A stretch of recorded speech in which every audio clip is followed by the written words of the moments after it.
80% మందికి అది మామూలు తలనొప్పి. దాన్ని ప్రైమరీ హెడేక్ అంటారు.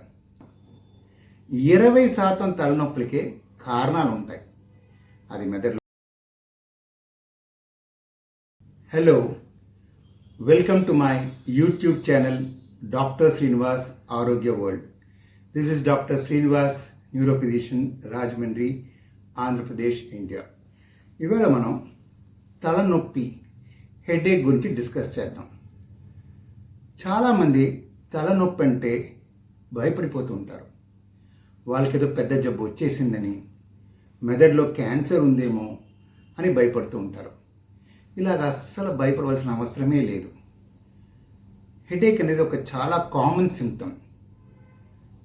80% మందికి అది మామూలు తలనొప్పి. దాన్ని ప్రైమరీ హెడేక్ అంటారు. అంటే మెదడులో పెద్ద జబ్బులు లేకుండా వచ్చే తలనొప్పిని ప్రైమరీ హెడేక్ అంటారు. అది 80%. 20% తలనొప్పులకే కారణాలు ఉంటాయి. అది మెదడులో క్యాన్సర్ అయి ఉండొచ్చు, లేదా క్షయ జబ్బు అయి ఉండొచ్చు, లేదా రక్తనాళాలు చిట్లిపోయి ఉండొచ్చు, బ్రెయిన్ హెమరేజ్ ఉండొచ్చు. అది 20%. సో హెడేక్ అనగానే మనం 2 విధాలుగా మనం డివైడ్ చేస్తాం. ప్రైమరీ హెడేక్ 80%, వీరికి పెద్ద మెదడులో జబ్బులు ఉండవు, కారణాలు ఉండవు, ఒత్తిడి వల్ల వచ్చే తలనొప్పిని ప్రైమరీ హెడేక్ అంటాం. ఇంకో 20%ని సెకండరీ హెడేక్ అంటాం, ద్వితీయ తలనొప్పి అంటాం. అంటే దీనికి కారణాల వల్ల వస్తూ ఉంటుంది. సో 80% వరకు మన కారణాలే లేని ఒక తలనొప్పి. సో మీరు భయపడవలసిన అవసరమే లేదు.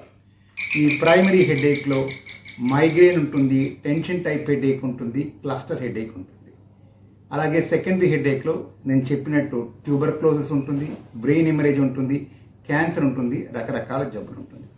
మనకి తలకి సిటీ స్కాన్ తీస్తే ఎలాంటి తలనొప్పి అని తెలిసిపోతుంది. దానికి తగినట్టు ట్రీట్మెంట్ ఇస్తే చక్కగా కోలుకుంటారు. సో తలనొప్పి అంటే మీరు భయపడవలసిన అవసరమే లేదు. ఇది doctor Srinivas, neuro physician. Thank you.